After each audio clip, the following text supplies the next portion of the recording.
Hey, to record sounds on the Nothing Phone 2a, you have to open the app drawer, and now from this you have to scroll down and access Sound Recorder.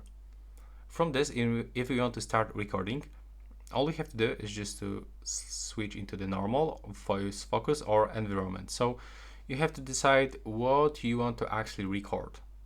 In my case, I want to record and focus on voices, so I have to select this option and click on the start recording, accept all of these permissions that popping on our screen, and now we can see that the Nothing Phone 2a is actually recording our sounds. On the left upper corner you can find also the current date, and if you want to stop this record you can just click right here to pause, and to finish you have to click on the right upper corner, and from this you can even give it then the custom name, click save, and now we can play it on our screen.